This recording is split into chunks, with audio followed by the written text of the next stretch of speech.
If we know what to throw into our recycling container, we're taking a simple step towards being a better recycler. You should always recycle flattened cardboard, metal cans, and plastic bottles and jugs with the lids on.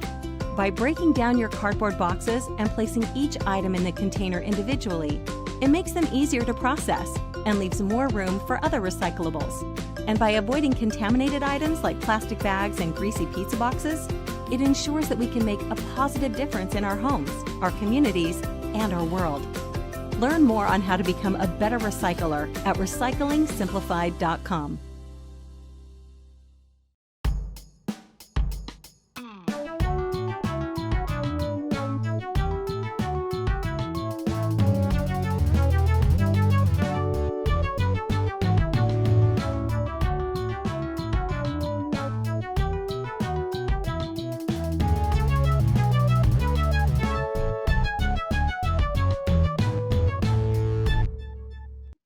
Anyway, I think we're ready to go. So if you want to introduce yourself. Sure. Good morning. My name is Tom Eachus. I am the Behavioral Health Service Line Director for the Waterloo region of Unity Point here in Waterloo. I also am the Executive Director of Black Hawk-Grundy Mental Health Center. And yeah, I really appreciate you coming and sitting down. I think May is coming up, and or when this airs, May will be here. And, it's extremely important right now. It seems really relevant to be talking about mental health and have a mental health awareness month while all of this is happening. Mm-hmm. So I guess first I do want to talk about your history and how you came to work in the position that you work in and how you came to run Grundy Mental Health. So just kind of starting there. Sure. Well, as I told you last month, but for those people that haven't listened, I pretty much grew up in the place, Morgan. My dad worked here for 28 years from 1958, the year I was born, till he retired in 1987. So I've been running these halls since I've been a little kid. I came here in 1988. After I spent about 3.5-4 years off and on at the State Mental Health Institute in Independence.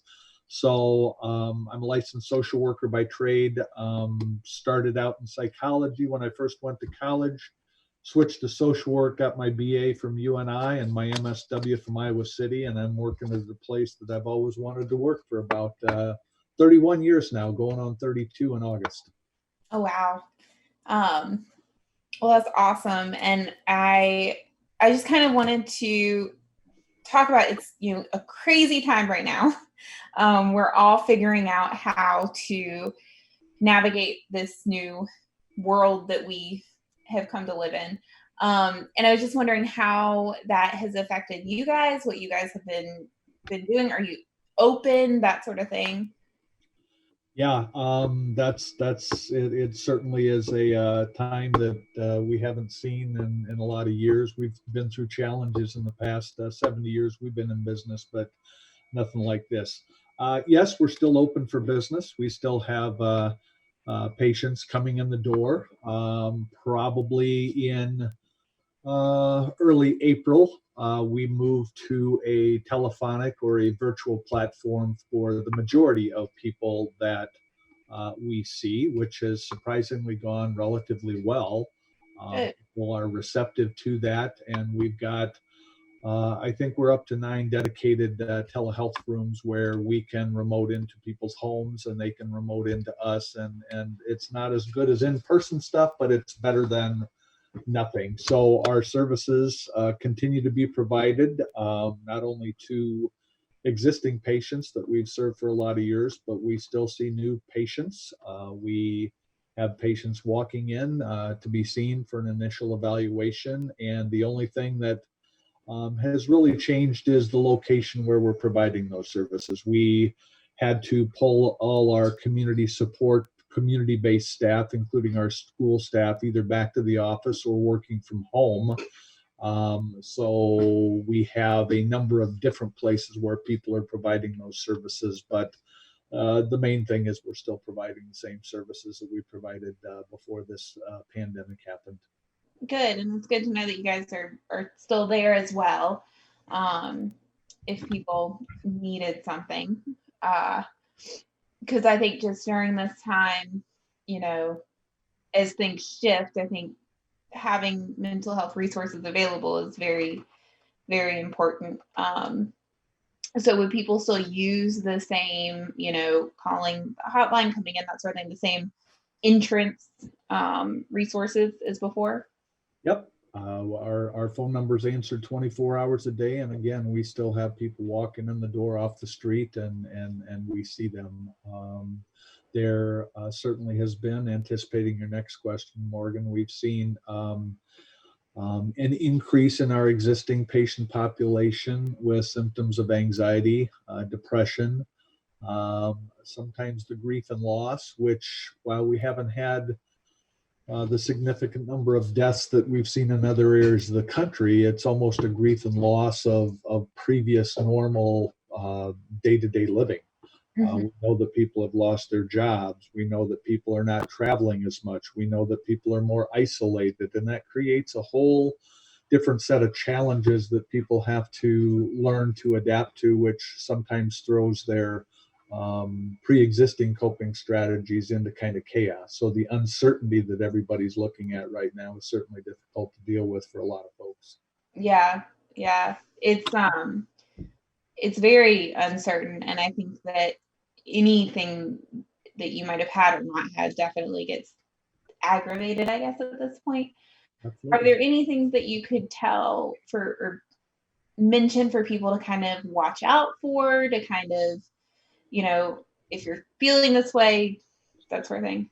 Yeah, well, in general, stress, and we consider this probably, as big a stressor as the impact of a tornado or a flood on people. It certainly is different because those are usually pretty immediate type of disasters that cause people's normal functioning to get off kilter. But this has kind of been like a slow rolling disaster that's occurred now for months. But usually what we in the mental health business see is we see stressful situations affecting people usually in four ways: the way they think, cognitive reactions.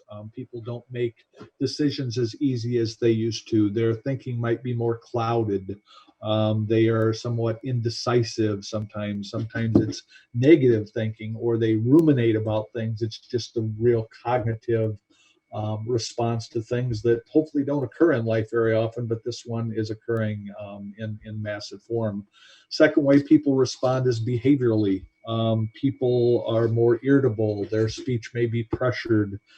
They see appetite or sleep changes, crying spells, certainly the social isolation, calling in sick to work if they still have a job, just some real behavioral reactions to stressful situations. Third way is physical. People have headaches, neck aches, jaw pain, body aches and pains, digestive problems. Those are ways that the body says, I'm not doing too well right now, and they come out in physical reactions. The last way that we see is emotional. People's anxieties, their worries, their fears, their nervousness, their anger. They're feeling helpless and sometimes hopeless, unfortunately.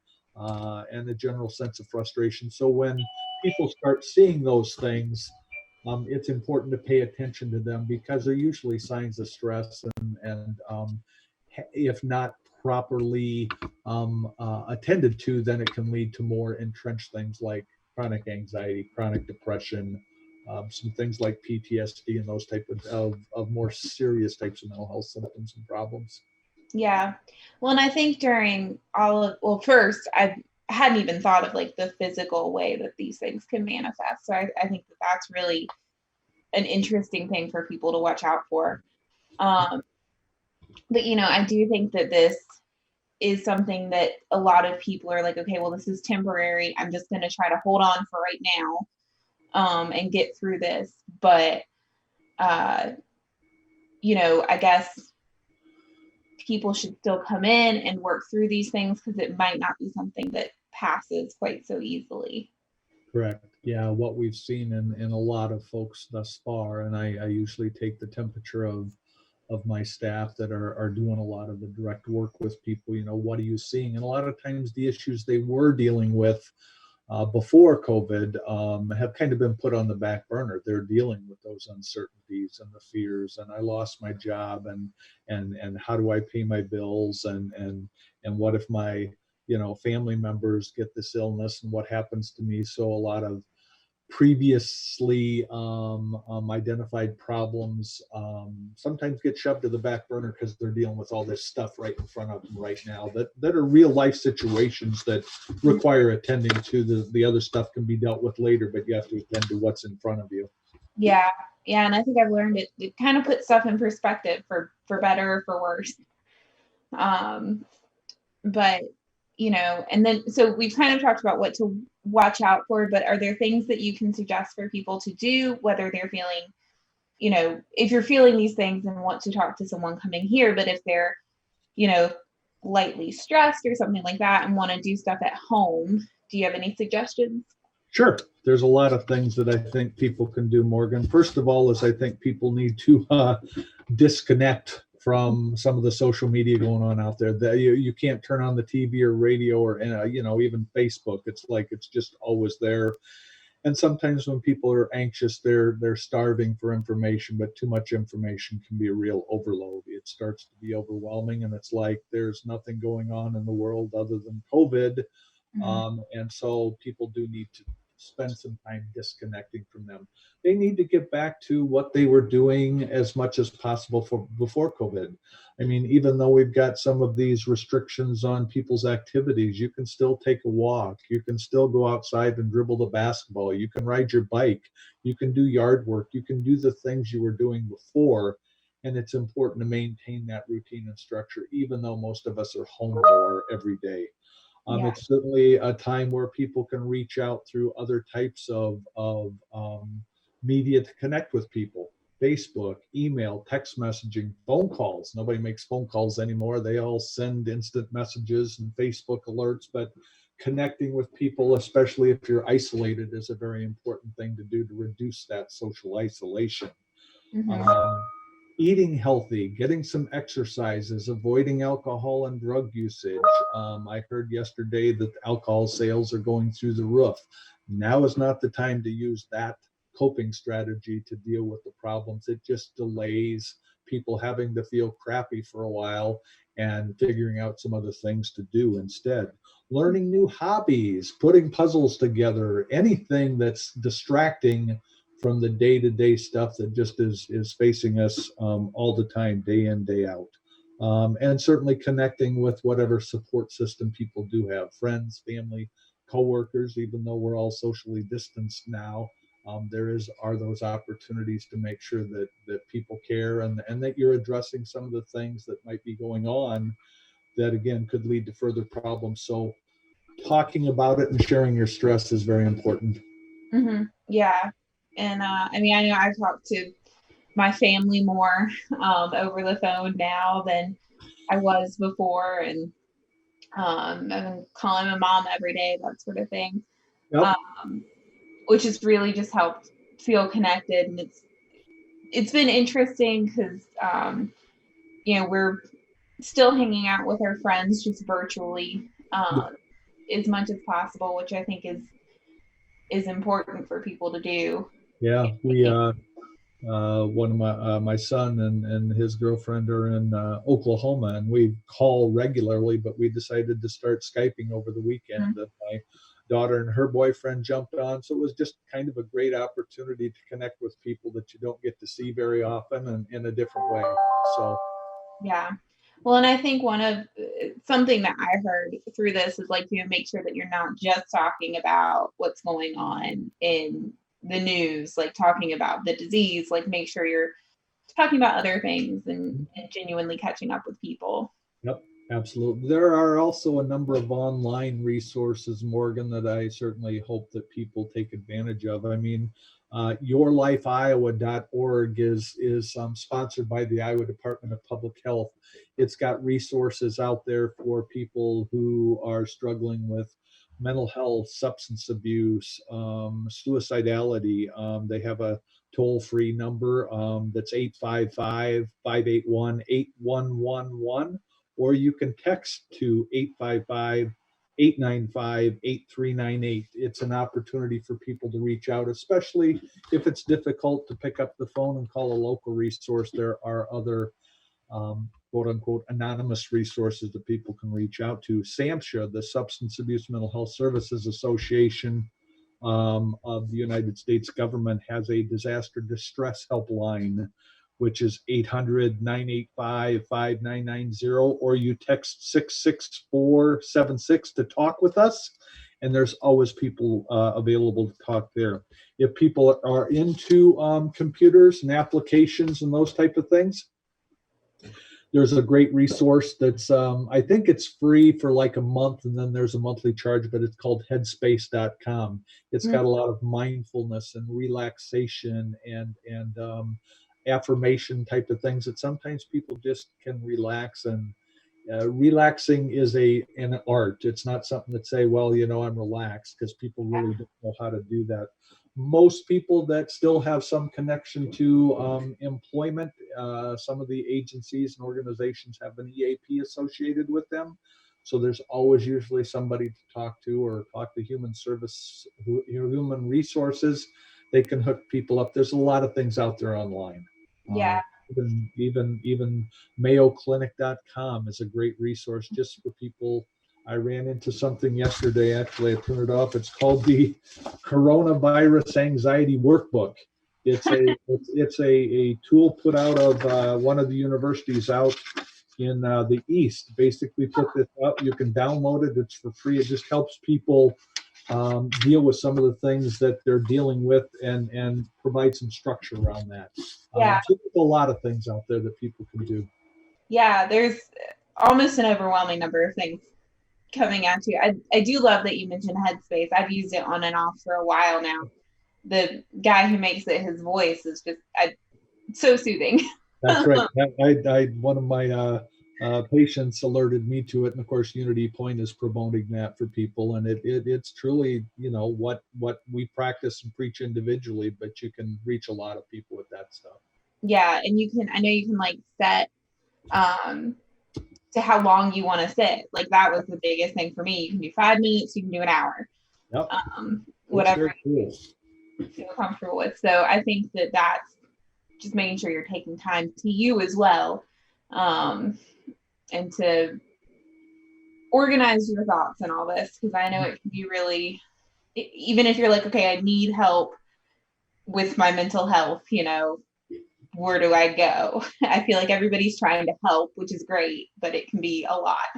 Yeah. Well, in a situation like this, one of the problems that we all deal with, whether we're in the mental health field or not, is this is something we don't have a lot of control over. What happens? We do have control over what we do every day. We can change some of the ways we think. We can look at things differently. So it comes down to, I have control over this part of my life. I can't tell you what's going to happen with the virus. I can't tell you how long it's going to be or how bad it's going to be, but I can control certain things in my life, which is really important when things seem to be out of control. Yeah. I like that kind of narrowing the scope aspect of it. So I'll be sure to link to most of the resources that you mentioned in the description of the podcast, so people can find those, as well as your hotline, so that people can contact you if they need help or want to reach out to people. If somebody calls, are they required to come in at some point, or can they do everything virtually if they wanted to? Right now, we can do everything virtually. Okay. And again, existing patients or clients know that. New people, they can come in the office. We've been putting them in one office, and the therapist may be on the other side of the building to reduce the exposure. But yeah, since our phone number is answered 24 hours a day, and we've always got someone on call, sometimes people don't have to become patients or clients, Morgan. Sometimes it's just the support. And a lot of times when we get those calls, we try and hook them up to other for lack of a better word, less stigmatizing services. There's still some stigma around mental health, and that's a whole nother topic and another podcast in terms of Mental Health Month. And there's an anti-stigma campaign that I'd love to share some information on. But yeah, people just need to reach out. That's the first step. I'm having some struggles and I don't know what to do about it. What do I do? Where do I go? Who do I talk to? Yeah. And I'm hoping that as awful as this whole thing is, that it'll shed a better light on mental health and the necessity of it as we go through this as a world. So I think that's awesome. And I guess I know we've talked a lot about, COVID-19 and how to access mental health and all of that. But it just seems so prevalent right now. Is there anything else that you wanted to add that we didn't cover? No, I think that's a great overview, Morgan. And again, if people have further questions when they listen to the podcast or view it, certainly don't pick up the phone. Don't hesitate to pick up the phone, call. You can talk to the Mental Health Center, get a hold of me, and we're always willing to help and provide people with resources that they might need. Okay, well, perfect. Thank you so much. Thank you for the opportunity, Morgan. Have a good day. You too. Bye. Bye.